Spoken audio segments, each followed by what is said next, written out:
বাজারের কোলাহল আর মানুষের ভিড় উপেক্ষা করে একটি সাদা বক নিশ্চিন্তে দাঁড়িয়ে থাকে দোকানের সামনে। কিছুক্ষণ পর দোকানের ভেতরে ঢুকে দোকানদার হেমায়েত উদ্দিনের পাশে গিয়ে বসে, যেন বহুদিনের সঙ্গী সে। এমন দৃশ্য দেখা যায় পটুয়াখালীর বাউফল উপজেলার নুরাইনপুর বাজারে।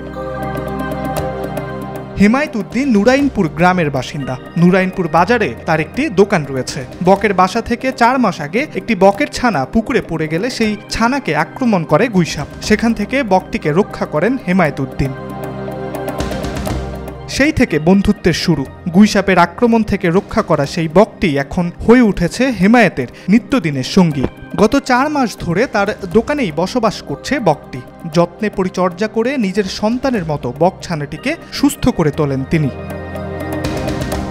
বকটি কখনো দোকানের সামনে দাঁড়িয়ে থাকে, কখনো দোকানের ছাউনিতে গিয়ে বসে। কিছুক্ষণ পর আবার হেমায়েত উদ্দিনের চেয়ারের হাতলে এসে বসে পড়ে। মানুষের উপস্থিতিতে কোনো ভীতি নেই তার। দোকানের কোনো কিছু নষ্ট করে না, এমনকি নির্দিষ্ট জায়গায় মলত্যাগ করে, যেন নিয়ম শৃঙ্খলা জানা এক পরিবারের সদস্য।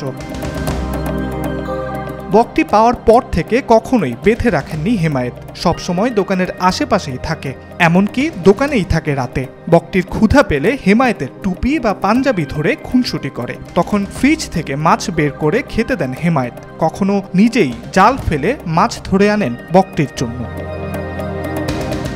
ইব্রাহিম হোসেন, আজকাল।